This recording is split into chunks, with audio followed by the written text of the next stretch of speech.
Hello friends, आज आपको मैं नेक्स्ट 20 क्वेश्चंस के सॉल्यूशन डिस्कस करूंगा। इससे पहले हम लोगों ने 35 क्वेश्चंस डिस्कस कर लिए हैं, जिसको मैंने दो पार्ट में बनाया हुआ है। उन दोनों पार्ट के वीडियो के लिंक मैं डिस्क्रिप्शन बॉक्स में दे दूंगा, वहां से जाके आप उन वीडियोस को देख सकते हैं। तो आज का फर्स्ट क्वेश्चन जो है, what is the output of following C program. आपके पास एक सी का प्रोग्राम है, इसकी आपको आउटपुट बतानी है। हमारे पास यहाँ पर तीन वेरिएबल है, आई, जे एंड एक्स। इन तीनों वेरिएबल्स को हम लोगों ने जीरो से इनिशियलाइज किया हुआ है। उसके बाद आपने आई को जीरो से स्टार्ट किया, उसके बाद लेस देन 5 तक आपने ये वाला लूप चलाना है। देन उसके बाद आपने एक जे लूप लगाया हुआ है, जिसको आप जीरो से स्टार्ट कर रहे हो और उसको लेस देन आई तक लेके जाना है। तो सबसे पहले जो आपका फर्स्ट काउंट होगा, फर्स्ट काउंट में आपकी जो आई की वैल्यू होगी वो होगी आपकी जीरो। उसके बाद zero less than 5 condition true. उसके बाद जे की वैल्यू जीरो होगी, जीरो लेस देन जीरो। ये आपकी कंडीशन फोर्स होगी, तो आप लूप के अंदर एंटर नहीं करोगे। अभी हमारे पास जे की वैल्यू जीरो है और एक्स की वैल्यू भी जीरो है, क्योंकि हम लोगों ने इन तीनों वेरिएबल को स्टार्टिंग में ही जीरो से इनिशियलाइज कर दिया था। उसके बाद सेकंड काउंट, जिसमें आई की वैल्यू वन हो जाएगी, तो one less than 5 condition true. उसके बाद यहाँ पर zero less than one condition true. यहाँ पर आप इस तरह से एक स्टेटमेंट लिखी हुई है, x equals to x plus i plus j minus one. तो यहां पर आपकी x की वैल्यू है जीरो, प्लस आई की वैल्यू है वन, जे की वैल्यू है जीरो माइनस वन। तो यहां पर x की वैल्यू हो जाएगी आपकी जीरो। मीन्स आई की वैल्यू आपने वन ली, जे की वैल्यू जीरो और x की वैल्यू भी जीरो आ जाएगी। उसके बाद आप जे को इंक्रीमेंट करोगे। इस वाली स्टेटमेंट के बाद आप ये वाली स्टेटमेंट, ब्रेक स्टेटमेंट को एग्जीक्यूट करोगे। और ब्रेक का मतलब है कि आप इस लूप से बाहर आ जाओगे और दोबारा से आप आई वाले लूप पे आ जाओगे और वहां पर आई की वैल्यू को कर दोगे टू। तो two less than 5 condition true. उसके बाद जे को जीरो से दोबारा से इनिशियलाइज कराओगे और लूप चलेगा आपका। उसके बाद यहाँ पर आप दोबारा से वैल्यूज को पुट करोगे। एक्स की वैल्यू आपकी प्रीवियस जीरो थी, आई की वैल्यू हो जाएगी टू, जे की वैल्यू हो जाएगी जीरो माइनस वन। तो यहां पर आपकी एक्स की वैल्यू हो जाएगी वन। उसके बाद ब्रेक, यहां पर थर्ड काउंट में आपकी आई की वैल्यू होगी टू, जे की वैल्यू जीरो और एक्स की वैल्यू हो जाएगी वन। फिर दोबारा से ब्रेक स्टेटमेंट को एग्जीक्यूट करोगे और आपका जो लूप जाएगा वो आई लूप पे चला जाएगा और यहाँ पर आई की वैल्यू हो जाएगी three, three less than 5 condition true. उसके बाद फिर दोबारा से जे को जीरो से स्टार्ट कराओगे और लूप चलेगा आपका लेस देन 3 तक। और यहाँ पर आपकी वैल्यूज पुट होंगी। एक्स की वैल्यू आपकी प्रीवियस वन थी, आई की वैल्यू आप पुट करोगे थ्री, जे की वैल्यू जीरो माइनस वन। तो यहाँ से आपकी वैल्यू आ जाएगी थ्री। तो यहाँ फोर्थ काउंट में आई की वैल्यू थ्री, जे की वैल्यू जीरो और एक्स की वैल्यू थ्री। फिर ब्रेक स्टेटमेंट को एग्जीक्यूट करोगे और दोबारा से लूप आपका आई वाली लूप पे चला जाएगा और यहाँ पर आई की वैल्यू हो जाएगी four, four less than 5 condition true. उसके बाद आप जे लूप को चलाओगे और ये जीरो लेस देन 4 तक लूप चलेगा और यहाँ पर आप दोबारा से वैल्यूज को पुट करोगे। एक्स की वैल्यू हो जाएगी थ्री, आई की वैल्यू हो जाएगी फोर, जे की वैल्यू जीरो माइनस वन। तो यहाँ पर आपकी वैल्यू आ जाएगी एक्स की वैल्यू सिक्स। तो फिफ्थ काउंट में आई की वैल्यू होगी फोर, जे की वैल्यू जीरो और एक्स की वैल्यू सिक्स। उसके बाद आप ब्रेक स्टेटमेंट को एग्जीक्यूट कराओगे और फिर दोबारा से आपका कंट्रोल आई लूप पे चला जाएगा और यहाँ पर आपकी आई की वैल्यू हो जाएगी five less than 5 condition false. जैसे ही आपकी कंडीशन फॉल्स होगी तो आपका जो कंट्रोल है वो इस स्टेटमेंट पे आ जाएगा और यहाँ पर आप एक्स की वैल्यू को प्रिंट करा दोगे। तो आपकी एक्स की वैल्यू आपकी 6 कैलकुलेट हुई है, तो आपका आंसर जो है वो आ जाएगा 6। Next question, which of the following are legal statement in C programming. हमारे पास चार स्टेटमेंट दी हुई है, हमें ये बताना है कि ये स्टेटमेंट लीगल है या इलीगल है। हमें सिर्फ करेक्ट ऑप्शंस को यहाँ पर टिक करना है। तो पहली स्टेटमेंट है आपकी int star p equals to and 44। कभी भी पॉइंटर को हम लोग इंटीजर नंबर का कोई भी एड्रेस प्रोवाइड नहीं करते हैं, तो ये वाली जो स्टेटमेंट होगी वो आपकी रॉन्ग स्टेटमेंट होगी। उसके बाद हम लोग वेरिएबल का जो एड्रेस है वो हम लोग पॉइंटर को असाइन करा रहे हैं, तो ये स्टेटमेंट आपकी करेक्ट होगी। उसके बाद यहाँ पर हम लोग एक वेरिएबल का जो एड्रेस है वो असाइन करा रहे हैं, मगर हम लोग पॉइंटर को उसका एड्रेस असाइन करा रहे हैं, तो यहाँ पर जो ये स्टार है वो मिसिंग है, तो इट मींस जो थर्ड स्टेटमेंट है वो आपकी इलीगल स्टेटमेंट है। उसके बाद ए जो वेरिएबल है उसको हम लोग असाइन करा रहे हैं बी वेरिएबल को, तो ये वाली स्टेटमेंट भी आपकी करेक्ट है। तो आपकी सेकंड और फोर्थ स्टेटमेंट आपकी करेक्ट है, तो इसका जो करेक्ट ऑप्शन आएगा वो आएगा थर्ड। नेक्स्ट क्वेश्चन है, a tree has 2n vertices of degree 1। आपके पास 2n वर्टिसेस हैं जिसकी डिग्री है आपकी डिग्री 1, और आपके पास 3n वर्टिसेस हैं जिसकी डिग्री है 2, और n वर्टिसेस हैं जिसकी डिग्री है आपकी 3। Determine the number of vertices and edges in tree. हमें इस कंडीशन के बेसिस पे एक ट्री बनाना है और उसके बाद हमें काउंट करना है उसकी नंबर ऑफ वर्टिसेस कितनी है और उसकी ट्री की एजेस कितनी है। तो सबसे पहले हम लोग यहाँ पर ये पता करेंगे कि डिग्री होती क्या है, कि सपोज आपके पास एक नोड है, उस नोड के जितने भी चाइल्ड होंगे वो उसकी डिग्री होगी। सपोज यहाँ पर 4 चाइल्ड हैं, तो इस पर्टिकुलर नोड की जो डिग्री होगी वो 4 होगी। तो जितने नंबर ऑफ चाइल्ड होंगे वो उस पर्टिकुलर नोड की डिग्री होगी। तो हम लोग इन कंडीशंस को लेके हम लोग पहले ट्री बनाएंगे और उसके बाद हम लोग वर्टिसेस और एजेस कैलकुलेट करेंगे। तो सपोज अगर हम लोग n की वैल्यू 1 ले रहे हैं, तो यहाँ पर आपकी जो 1 नोड होगी उसकी डिग्री 3 होगी। तो जो आपकी रूट नोड होती है वो एक सिंगल नोड होती है, उसके हम लोग 3 चाइल्ड क्रिएट कर सकते हैं। तो मीन्स ये जो रूट नोड की जो डिग्री होगी वो 3 होगी। तो ये वाली कंडीशन आपकी कंप्लीट होगी। उसके बाद आपने क्या करना है कि आपके पास 3n वर्टिसेस की जो डिग्री है वो 2 है, तो आपके पास यहाँ पर 3 नोड्स हैं। अगर हम लोग इनके 2-2 चाइल्ड बना दें तो हर एक नोड की जो डिग्री होगी वो 2 हो जाएगी। तो यहां पर हम लोगों ने 2-2 चाइल्ड क्रिएट कर दिए, तो हमारी जो सेकंड कंडीशन है वो भी फुलफिल होगी। उसके बाद 2n vertices equals two degree 1। अगर हमें सिर्फ 2 वर्टिसेस की डिग्री 1 बनानी है, तो डिग्री 1 का मतलब है कि आपको 2 वर्टिसेस का एक एक चाइल्ड बनाना है। सपोज मैंने यहाँ पर इस नोड का एक चाइल्ड बना दिया और इधर एक और चाइल्ड बना दिया, तो ये वाली कंडीशन भी आपकी फुलफिल होगी। आपने इन सारी कंडीशन के बेसिस पे ये ट्री बनाया। उसके बाद आपने नंबर ऑफ नोड्स कैलकुलेट करनी है, 1 2 3 4 5 6 7 8 9 10 11 12। तो वर्टिसेस होगी आपकी 12 और एजेस होगी आपकी 1 2 3 4 5 6 7 8 9 10 11। तो एजेस होगी आपकी 11। तो इसके बेसिस पे जो आपका आंसर आएगा वो फर्स्ट ऑप्शन आएगा, 12 वर्टिसेस एंड 11 एजेस। उसके बाद नेक्स्ट क्वेश्चन है, consider the following linear programming problem. हमारे पास एक लीनियर प्रोग्रामिंग प्रॉब्लम दी हुई है, इसके बेसिस पे हमें सोल्यूशन कैलकुलेट करना है। Maximize z equals to x1 plus x2। हमें यहाँ पर z की जो वैल्यू है वो x1 प्लस x2 मैक्सिमम लेनी है। उसके बाद कुछ कंस्ट्रेंट्स हैं, कंस्ट्रेंट है x1 plus 2x2 less than equals to 2000, x1 plus x2 less than equals to 1500 और x2 less than equals to 600। तो जो हमारा x2 है उसकी जो वैल्यू है वो लेस देन 600 होनी चाहिए, 600 से ज्यादा नहीं होनी चाहिए। और यहाँ पर जो x1 है और x2 है उसकी जो वैल्यू है वो 0 से ज्यादा होनी चाहिए। तो अभी हमें ये देखना है कि हमारे इस x2 की वैल्यू 600 से लेस देन कौन कौन सी है। ये आपकी ग्रेटर है, तो ये वाला ऑप्शन आपका करेक्ट नहीं होगा, ये आपका ऑप्शन करेक्ट नहीं होगा। हमारे पास ये जो दो ऑप्शन है इसमें हमारी x2 की जो वैल्यू है वो इक्वल है 600 के और लेस देन 600 है। तो हमें यहाँ पर इन दोनों ऑप्शन में से कोई करेक्ट ऑप्शन चूज करना है। तो यहाँ पर x1 plus 2x2 less than equals to 2000। Suppose मैंने ये वाला ऑप्शन ट्राई किया, तो यहाँ पर मैं x2 की जो वैल्यू है वो 500 ले रहा हूँ। तो x1 plus 2 multiply 500 less than equals to 2000।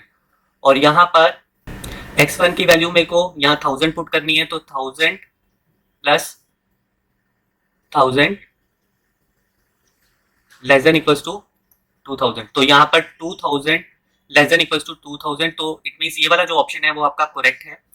2000 less than equals to 2000 आपकी वैल्यू कैलकुलेट होकर आ रही थी, तो ये थर्ड ऑप्शन जो है आपका करेक्ट ऑप्शन रहेगा। Next question, the data encryption standard DES has has a function consist of 4 steps. Which of the following is correct order of these 4 steps? हमें यहाँ पर बताना है कि जो हमारा DES जो हमारा स्टैंडर्ड होता है उसमें जो फंक्शन है वो हमारे 4 स्टेप्स फॉलो करता है, तो हमें उन 4 स्टेप्स के जो सीक्वेंस है उसको करेक्ट ऑर्डर में प्लेस करना है। तो जब भी आप DES आप जो एल्गोरिथम यूज करते हो तो उससे पहले आप एक्सपेंशन परमुटेशन परफॉर्म कराते हो, उसके बाद आप उसके थ्रू एक्स और ऑपरेशन परफॉर्म कराते हो, देन उसके बाद आप एक्स बॉक्सेस का ऑपरेशन परफॉर्म कराते हो और उसके बाद आप स्ट्रेट परमुटेशन परफॉर्म कराते हो। तो इसके बेसिस पे जो आपका सीक्वेंस बनेगा एक्सपेंशन परमुटेशन एक्स और ऑपरेशन एस बॉक्सेस और स्ट्रेट परमुटेशन, इसके बेसिस पे आपका जो सेकंड ऑप्शन है ये आपका करेक्ट ऑप्शन आएगा। Next question, which of the following inter-process communication model is used to exchange messages among cooperative processes?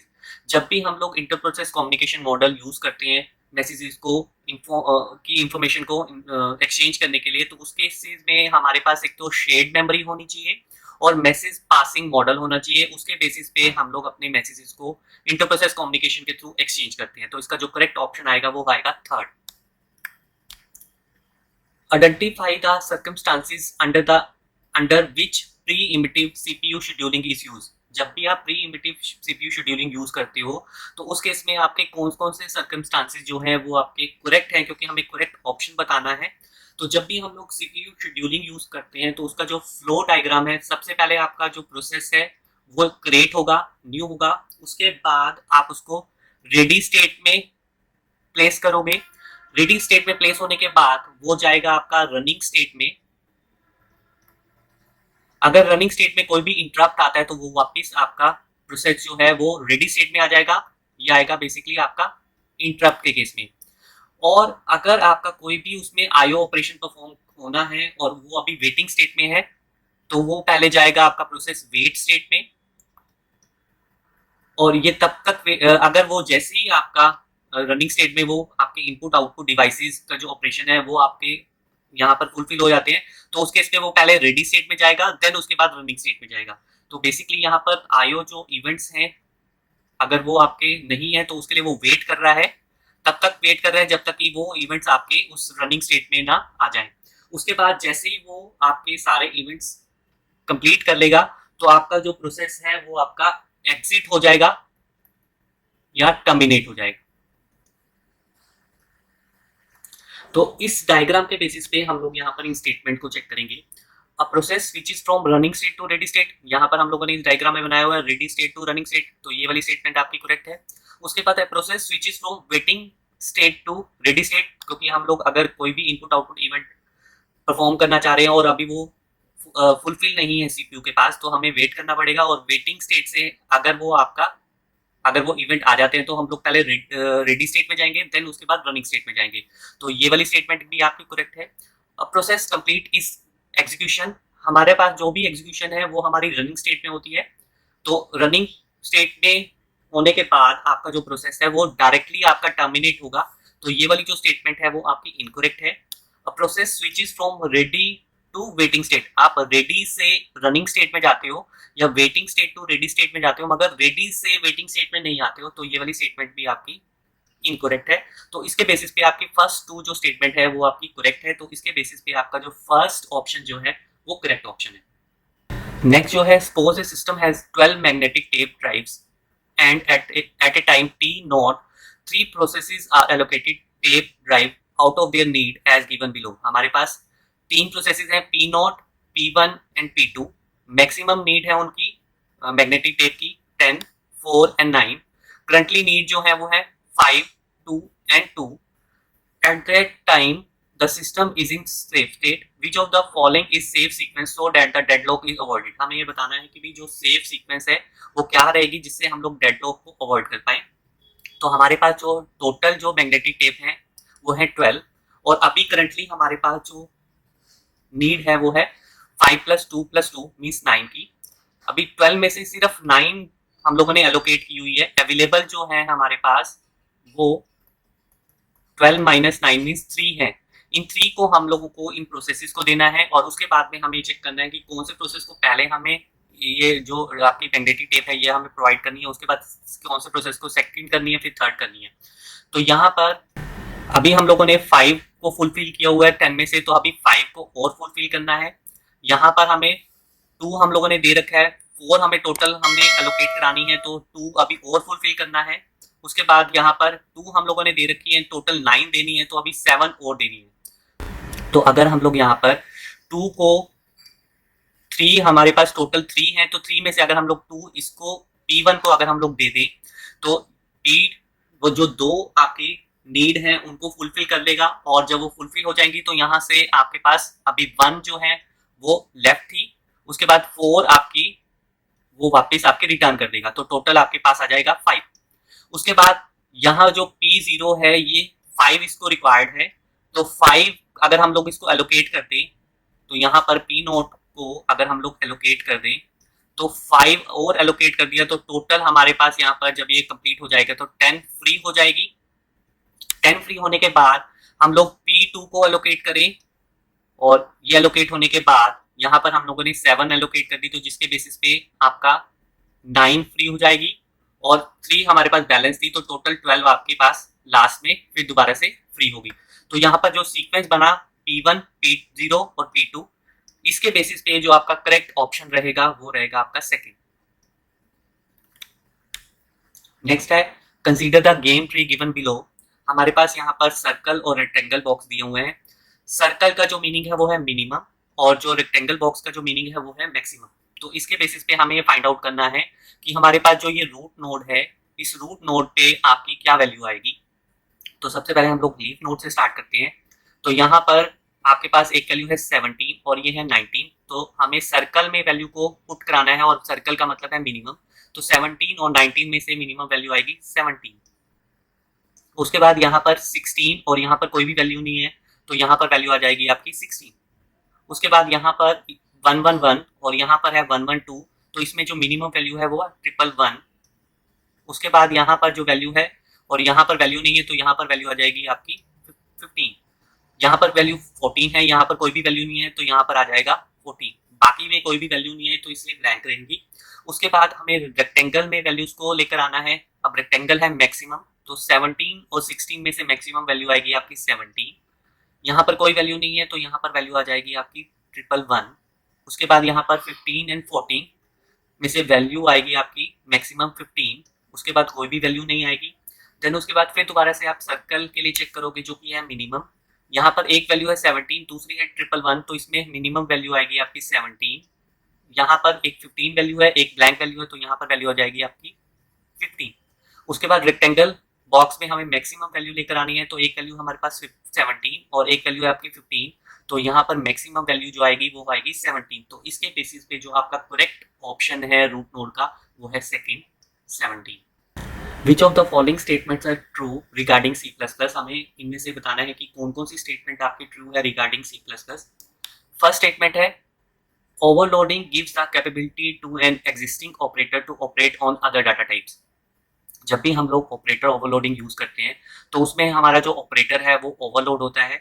जैसे अगर हम लोग यहाँ पर a प्लस बी कर रहे हैं, और यहाँ पर जो a और b है अगर आपका इंटीजर टाइप भी हो सकते हैं और फ्लोट टाइप भी हो सकते हैं, और अगर हम लोग यहाँ पर a डॉट b कर रहे हैं तो इसमें a और b जो है आपके करेक्टर टाइप हो सकते हैं। तो यहाँ पर जो पहली स्टेटमेंट जो है overloading gives the capability of existing operator to operate on other data type, तो आपका वो ये जो स्टेटमेंट है ये आपकी करेक्ट स्टेटमेंट है, जिसमें हम लोग अलग अलग डाटा टाइप के ऑपरेंड को ऑपरेटर एग्जिस्टिंग ऑपरेटर से परफॉर्म करा सकते हैं। उसके बाद सेकंड स्टेटमेंट है inheritance with object oriented programming provides support to reusability. ये आपका स्टेटमेंट भी करेक्ट है, क्योंकि इनहेरिटेंस को हम लोग रीयूजेबिलिटी के लिए यूज करते हैं। उसके बाद नेक्स्ट स्टेटमेंट है when object of A drive class is defined, first the constructor of drive class is executed, then the constructor of base class is executed। अगर सपोज आपने एक बेस क्लास बनाई हुई है a, उसके बाद आप एक b क्लास बना रहे हो जिसको आपने a से इनहेरिट किया हुआ है, और इसमें अगर आप कोई भी ऑब्जेक्ट क्रिएट करते हो इस b का, तो सबसे पहले आपका बेस क्लास का जो कंस्ट्रक्टर है वो एग्जीक्यूट होगा, उसके बाद आपका ड्राइव क्लास का कंस्ट्रक्टर जो है वो एग्जीक्यूट होगा। तो इसमें जो है first the constructor of drive class is executed, कभी भी ड्राइव क्लास का जो कंस्ट्रक्टर है वो एग्जीक्यूट नहीं होगा, वो पहले बेस क्लास का ही कंस्ट्रक्टर आपका एग्जीक्यूट होगा, चाहे आप ऑब्जेक्ट ड्राइव क्लास का ही क्यों ना डिफाइन कर रहे हो। तो ये वाली जो स्टेटमेंट है वो आपकी इनकरेक्ट है। उसके बाद है overloading is a type of polymorphism. Polymorphism को हम लोग दो टाइप से करते हैं, एक तो कंपाइल टाइम और एक रन टाइम। कंपाइल टाइम को हम लोग फंक्शन ओवरलोडिंग और ऑपरेटर ओवरलोडिंग के थ्रू हम लोग परफॉर्म कराते हैं, मगर जो रन टाइम ओवरलोडिंग है उसको हम लोग फंक्शन ओवरराइडिंग के थ्रू हम लोग परफॉर्म कराते हैं, और फंक्शन ओवरराइडिंग हमारा वर्चुअल फंक्शन के थ्रू एग्जीक्यूट होता है। तो ये जो है ओवरलोडिंग जो कॉन्सेप्ट है ये पॉलीमॉर्फिज्म का ही पार्ट है, टाइप है। तो ये वाली स्टेटमेंट भी आपकी करेक्ट है। तो first, second and fourth statement आपकी करेक्ट है, तो उसके बेसिस पे आपका थर्ड ऑप्शन जो है वो करेक्ट है। नेक्स्ट जो है कंसीडर द फॉलोइंग लैंग्वेजेस। आपके पास दो लैंग्वेजेस हैं L1 और L2। इसमें हमें ये बताना है कि जो आपकी विच ऑफ द फॉलोइंग इज और आर इनहेरिटली एम्बिग्यूअस लैंग्वेज, हमें इसमें बताना है कि हमारी जो इनहेरिटली एम्बिग्यूअस ग्रामर लैंग्वेज जो है वो L1 और L2 है या नहीं है। सबसे पहले हमें एम्बिग्यूअस का पता होना चाहिए। एम्बिग्यूअस ग्रामर वो होती है कि अगर हम लोग यहाँ पर लेफ्ट मोस्ट डेरिवेशन या राइट मोस्ट डेरिवेशन के थ्रू हमारे पास डिफरेंट ट्रीज बने, तो वो जो आपकी लैंग्वेज जो होती है वो आपकी एम्बिग्यूअस ग्रामर होती है। इनहेरिटली ग्रामर जो होती है वो बेसिकली क्या होती है कि अगर आप मल्टीपल ग्रामर क्रिएट कर रहे हो और उस ग्रामर के अलग अलग डिफरेंट ट्रीज अगर आपके बन रहे हैं, तो उस टाइप की ग्रामर को हम लोग बोले इनहेरिटली एम्बिग्यूअस लैंग्वेज। तो यहाँ पर जो आपकी सबसे पहली वाली जो लैंग्वेज है वो है a की पावर n, b की पावर n, c की पावर m यूनियन a की पावर n, b की पावर m और c की power m n m greater than equals to 0। तो इस केस में अगर हम लोग n की पावर 0 ले रहे हैं और m की पावर भी 0 ले रहे हैं, तो उस केस में आपके पास a b c union a b c इस तरह से आपकी लैंग्वेज बनेगी। मीन्स आपके पास दो टाइप की यहाँ पर ग्रामर बन सकती है। एक ग्रामर यहाँ से बन सकती है ग्रामर 1, और एक ग्रामर आपकी यहाँ से बन सकती है। उसके बाद आप उसको यूनियन करोगे तो आपके पास आ जाएगा ABC। तो आपके पास दो अलग अलग ग्रामर आ जाएंगी। तो इट मीन्स आपके दो अलग अलग ग्रामर आएंगे, तो उनके बेसिस पे आपके ट्री भी अलग अलग बनेंगे। क्योंकि अगर हम लोग यहाँ पर n और m की वैल्यू 0 0 ले रहे हैं, और अगर ये केस जो है अगर n की वैल्यू मैं यहाँ पर ले रहा हूँ 2 और m की वैल्यू ले रहा हूँ 1, तो उस केस में आपके पास यहाँ पर आ जाएगा a square b square m, और यहाँ आ जाएगा आपका a स्क्वायर m b और c। तो यहाँ पर इस केस में आपकी ये एम्बिग्यूअस ग्रामर नहीं बनेगी, सिर्फ इस केस में ही 0 0 के केस में ही एम्बिग्यूअस ग्रामर बनेगी, क्योंकि आपकी जो पावर है वो इस केस में आपकी इक्वल होगी, ये डिफरेंट होगी क्योंकि ये m है, m के बेसिस पे हम लोग जज करेंगे। यहाँ पर हमारी b और c की पावर आपकी इक्वल होगी, तो उसके बेसिस पे आप अलग अलग ग्रामर क्रिएट कर रहे हो और उसके बेसिस पे आपका अलग अलग ट्री बनेगा। तो इट मीन जो आपकी फर्स्ट जो लैंग्वेज है वो इनहेरिटली एम्बिग्यूअस ग्रामर है। उसके बाद जो सेकंड ग्रामर है यहाँ पर WWR, इसका मतलब है कि आपके पास जो भी स्ट्रिंग होगी, स्ट्रिंग को हम लोग W से रिप्रेजेंट कर रहे हैं, और उस स्ट्रिंग का अगर हम लोग रिवर्स लेंगे तो वो आपकी इनहेरिटेंटली एम्बिग्यूअस लैंग्वेज होनी चाहिए। सपोज यहाँ पर हम लोग जो स्ट्रिंग है उसमें a b ले रहे हैं, और स्टार का मतलब है आप उसकी पावर ले रहे हो, 0 ले सकते हो, 1 ले सकते हो, ये आपकी पावर होगी अप टू इंफिनिटी। तो सपोज यहाँ पर मैं ले रहा हूँ a, तो अगर मैं इसका रिवर्स भी करूंगा तो यहाँ पर आ जाएगा a। उसके बाद अगर मैं यहाँ पर a b ले रहा हूँ जो आपकी ओरिजिनल स्ट्रिंग है, तो अगर मैं इसको रिवर्स करूंगा तो b a ही बनेगा। तो सपोज यहाँ पर सबसे पहले आपको ये पता होना चाहिए कि भी आपके पास जो ग्रामर रूल्स हैं वो क्या बन सकते हैं, a s a या b s b या s इक्वल्स टू नल। तो आप यहाँ पर a अगर आपको सपोज सिंपल a बनाना है, अगर आपने a लिया हुआ है एक स्ट्रिंग, तो उसका जो रिवर्स आएगा वो भी a ही आएगा। तो उसके बेसिस पे आप ये वाला रूल लोगे s इक्वल्स टू a, और यहाँ पर इस s को अगर आप नल कर दोगे तो यहाँ पर आपके पास आ जाएगी a। तो आपने सिर्फ यही वाला रूल लिया इसको बनाने के लिए।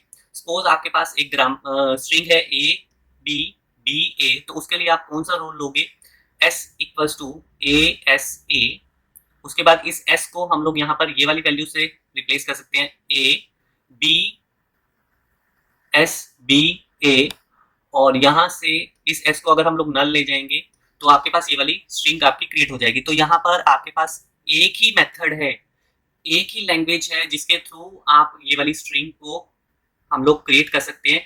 तो जो L2 है वो आपकी इनहेरिटेडली एम्बिगुअस लैंग्वेज नहीं है, इसमें आपके मल्टीपल ट्रीज नहीं बन रहे हैं। तो ये वाली जो स्टेटमेंट है वो आपकी इनकरेक्ट है। तो इसके बेसिस पे आपका जो फर्स्ट वाला जो ऑप्शन है वो आपका करेक्ट आएगा। नेक्स्ट जो है, consider the language L equals to a की पावर n b की पावर n-3 और n की जो वैल्यू है वो ग्रेटर देन 2 होनी चाहिए। इसमें से हमें बतानी है कि भी कौन सी जो ग्रामर है वो इस लैंग्वेज को जनरेट कर सकती है।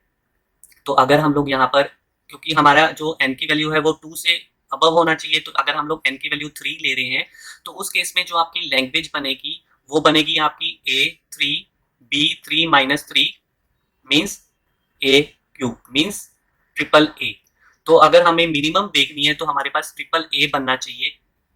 तो अगर हम लोग यहाँ पर ये वाली ग्रामर लेंगे तो s इक्वल्स टू ए, और अगर हम लोग यहाँ पर a को ए बी लेंगे तो यहाँ पर बी आ रहा है। तो आपका जो ये फर्स्ट ऑप्शन है वो इनकरेक्ट आ रहा है, क्योंकि हमारे पास मिनिमम जो आनी चाहिए वो ट्रिपल ए आनी चाहिए। उसी तरह से अगर हम लोग सेकंड ऑप्शन भी लेंगे तो हमारे पास यहाँ पर डबल ए आएगा, उसके बाद यहाँ पर बी ऑलरेडी आएगा अगर हम लोग ए को इस वाली ग्रामर से रिप्लेस करेंगे। तो ये वाला ऑप्शन भी आपका इनकरेक्ट रहेगा। उसके बाद अगर हम लोग यहाँ पर थर्ड वाली अगर हम लोग ऑप्शन लें जिसपे हम लोग ए कैपिटल ए और इस कैपिटल ए को हम लोग नल से रिप्लेस कर देंगे तो हमारे पास A3 आ जाएगा। तो ये वाला ऑप्शन भी हमारा करेक्ट हो सकता है। उसके बाद नेक्स्ट जो आपकी फोर्थ है, अगर हम लोग उसको लें तो इस केस में भी हमारे पास जो है, अगर हम लोग ए को नल ले लें तो आपका यहाँ पर A3 आ जाएगा। तो ये वाला ऑप्शन भी आपका ओके हो सकता है, मगर इसमें से हमें देखना है कि बेस्ट कौन सा ऑप्शन आपका आएगा। अगर मैं यहाँ पर n की वैल्यू को 4 कर रहा हूं तो उस केस में जो हमारी लैंग्वेज बनेगी वो A4 और B1 बनेगी। तो उस केस में हमें इन दोनों ऑप्शन में से चेक करना है कि भी ये ग्रामर इस वाली लैंग्वेज को क्रिएट कर सकते हैं नहीं कर सकते। अगर मैं यहाँ पर ट्रिपल ए ले रहा हूं और उसके बाद इस ए को, अब इस ए को मैं यहाँ पर आपका ए कैपिटल ए और बी लूंगा, तो यहाँ पर इस ए को मैं अगर नल ले लूंगा तो यहाँ पर A4 और B1 वाली ग्रामर बन सकती है। उसी केस में आपकी यहाँ पर भी बन सकती है, मगर अगर आपकी n की जो वैल्यू है वो अगर लेस देन 3 है, क्योंकि मिनिमम हमारे पास 3 पे आ रही है, अगर वो लेस देन है तो उस केस में आपकी जो ग्रामर के अकॉर्डिंग आपका जो वैल्यू होनी चाहिए वो नल होनी चाहिए। तो यहाँ पर अगर हम लोग s ले रहे हैं और हमारे को मिनिमम से भी कम वैल्यू बनानी है तो एटलीस्ट वो a को तो बना ही रहा है, मगर इस केस में आपकी वो नल बना रहा है। तो आपका जो ये वाला फोर्थ ऑप्शन जो है वो आपका करेक्ट आएगा, सुटेबल आएगा, क्योंकि अगर हमें ये वाली लैंग्वेज क्रिएट करनी है, इस लैंग्वेज के बेसिस पे वो आपकी ये वाली ग्रामर बनाई जा रहा था, इस स्ट्रिंग को बनाई जा रहा था। मगर हमें ये देखते हैं कि भी बेस्ट कौन सी आपकी ग्रामर रहेगी। तो हम लोग ये देखेंगे कि भी आपका स्टार्टिंग में, क्योंकि अगर हम लोग यहाँ पर चेक करें तो आपका नल होना चाहिए, मिनिमम A3 होना चाहिए, उसके बाद A4 B1, उसके बाद A5 B2, इस तरह से आपकी स्ट्रिंग बनेगी। तो नल तभी आएगा जब हम लोग फोर्थ ऑप्शन को यूज करेंगे, क्योंकि अगर हम लोग स्टार्टिंग में ही उसको नल ले लेंगे तो आपका ये नल जो आपकी स्ट्रिंग है वो क्रिएट हो जाएगी। मगर हम लोग अगर थर्ड ऑप्शन को लेंगे तो यहाँ पर आपका स्टार्टिंग में A तो एटलीस्ट बनेगा ही बनेगा, तो ये आपका स्ट्रिंग नहीं बननी चाहिए। तो इसलिए आपका जो थर्ड ऑप्शन है वो इनकरेक्ट है और फोर्थ ऑप्शन जो है वो करेक्ट है।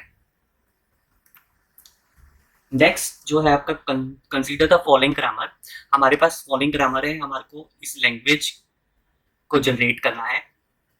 तो अगर हम लोग यहाँ पर s इक्वल्स टू 0 a लेंगे तो यहाँ पर आप देख सकते हो कि a का जो टर्मिनेट है वो नल है, मीन्स हम लोग a को टर्मिनेट कर सकते हैं। मगर हम लोग अगर s इक्वल्स टू b अगर हम लोग ले रहे हैं तो इस केस में देखो आप b के केस में कोई भी आपका टर्मिनेट नहीं है, c के केस में भी कोई भी टर्मिनेट नहीं है। तो ये वाली जो आपकी ग्रामर है इसको तो हम लोग यूज करेंगे ही नहीं, हम लोग सिर्फ इसी ही ग्रामर को यूज करेंगे अपनी लैंग्वेज बनाने के लिए। अगर मैं यहाँ पर 0 ए ले रहा हूँ और इस ए को स्टार्टिंग में ही नल कर रहा हूँ, तो मेरे पास जो स्ट्रिंग बनेगी वो बनेगी 0।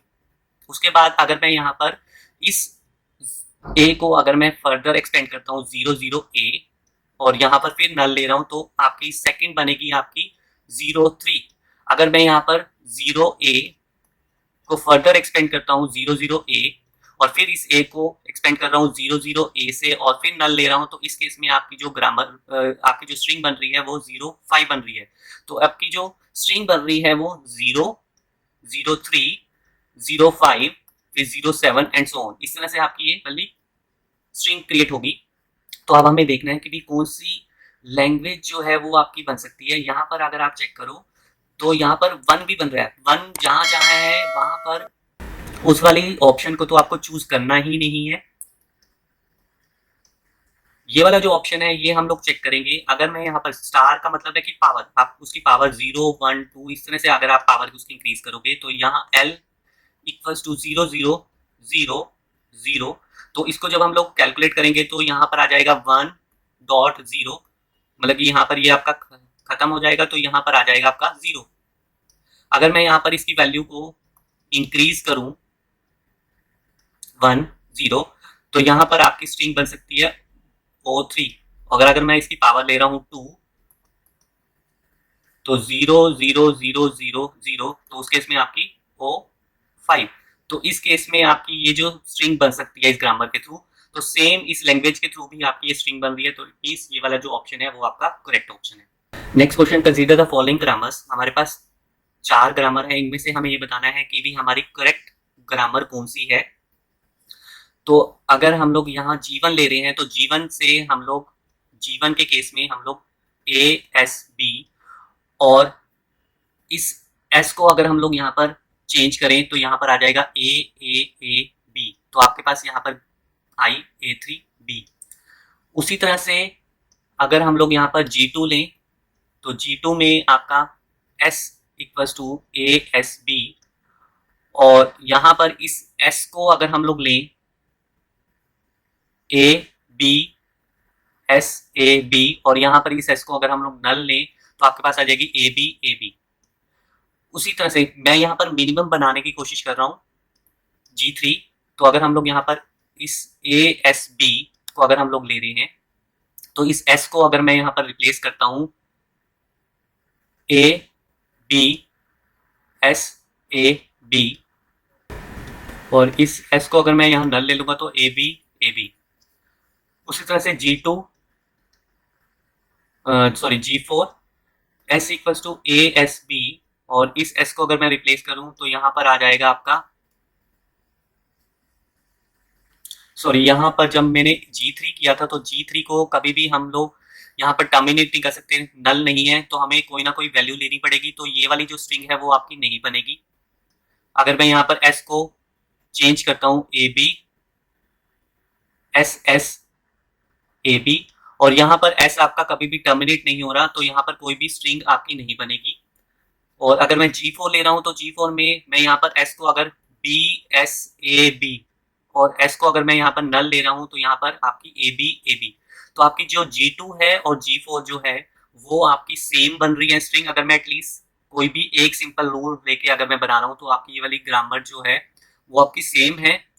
यहाँ पर आप चेक कर सकते हो कि G1 और G3 में आपके नल नहीं है, आपके जो नॉन टर्मिनल्स हैं वो आपकी टर्मिनेट ही नहीं हो रहे हैं। तो उस केस में आपकी जो ग्रामर है ये कोई भी स्ट्रिंग को जनरेट नहीं कर पाएगी। तो आपकी G2 एंड G4 जो ऑप्शन है वो आपके करेक्ट हैं।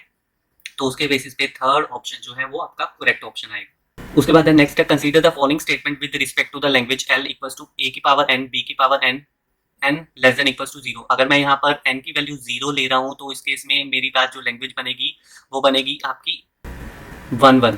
अगर मैं यहाँ पर n की वैल्यू ले रहा हूँ तो उस केस में मेरी जो लैंग्वेज बनेगी वो बनेगी AB। और अगर मैं यहाँ पर n की पावर 2 ले रहा हूँ तो यहाँ पर बनेगी A स्क्वायर B स्क्वायर।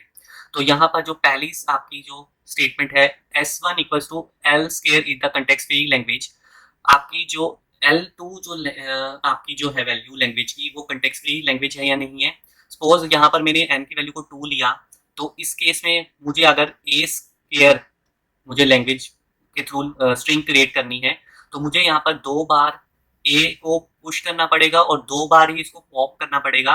तो उस केस में जो आपकी लैंग्वेज होती है, अगर आपके सेम ऑपरेशन परफॉर्म करा रहे हो और उसको स्टैक के थ्रू आप एसोसिएट कर रहे हो, तो उस टाइप की जो लैंग्वेज होती है वो आपकी कंटेक्स्ट फ्री लैंग्वेज होती है। तो ये वाला जो ऑप्शन है वो आपका करेक्ट है। उसके बाद है एल की पावर के is the context free language for any given के लेस के ग्रेटर देन इक्वल्स टू 1। अगर मैं यहाँ पर एल के की वैल्यू को और के को मैं इंक्रीज करता जाऊं, पहले मैं 1 ले रहा हूँ फिर 2 ले रहा हूँ, तो अगर आप कोई भी पावर को इंक्रीज करते जाओगे तो वो भी आपकी कंटेक्स्ट फ्री लैंग्वेज होगी। तो ये वाली स्टेटमेंट अभी आपकी ट्रू है। उसके बाद है नेक्स्ट आपकी जो स्टेटमेंट है L bar and L star. तो यहाँ पर आपकी ये वाली जो लैंग्वेज है ये आपकी कंटेक्स्ट फ्री लैंग्वेज है, मगर जो आपका एल बार है मीन्स यहाँ पर हमारे पास दो ऑपरेशन होते हैं। डिफरेंस जो होते हैं हमारे कंटेक्स्ट फ्री लैंग्वेज और नॉन कंटेक्स्ट फ्री लैंग्वेज हम लोग कैसे फाइंड आउट करते हैं कि जैसे हमारे पास यूनियन ऑपरेशन होता है, उसके बाद स्टार ऑपरेशन होता है, कंकेटिनेट ऑपरेशन होता है, ये सारे के सारे आपके डिफाइन करते हैं कि भी वो लैंग्वेज आपकी कंटेक्स्ट फ्री लैंग्वेज है। मगर जो आपके कॉम्प्लीमेंटेशन और इंटरसेक्शन है ये आपकी उस लैंग्वेज को non context free language define करने के लिए हम लोग यूज करते हैं।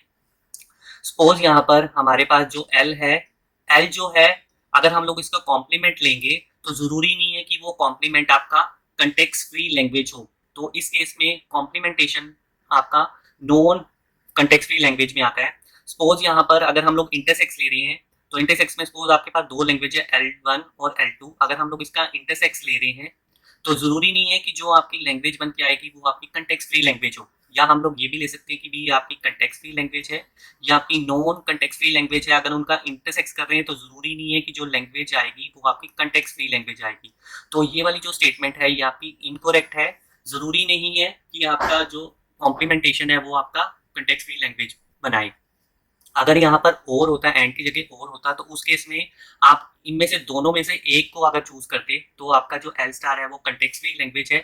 तो इस केस के अकॉर्डिंग आपकी जो स्टेटमेंट 1 है और स्टेटमेंट 2 है वो करेक्ट है, थर्ड जो स्टेटमेंट है वो आपकी इनकरेक्ट है। नेक्स्ट जो क्वेश्चन है, consider summation W X and T equals to X Y Z determine homomorphism H Y H X equals to X Z Y H W equals to Z X Y Y. हमें यहाँ पर इस regular expression हमारे पास दिया हुआ है, इसके basis पे हमें एच एल क्रिएट करना है। तो इसको हम लोग कैसे करेंगे, हमारे पास एक लैंग्वेज है जिसमें हम लोगों को दिया हुआ है W plus X star W W whole star. तो यहाँ पर अगर मैं एच एक्स ले रहा हूँ तो पहले मुझे यहाँ पर इसको एच फंक्शन से डिफाइन करना पड़ेगा, H L H W plus, तो यहाँ पर मुझे H W H X star H W whole star.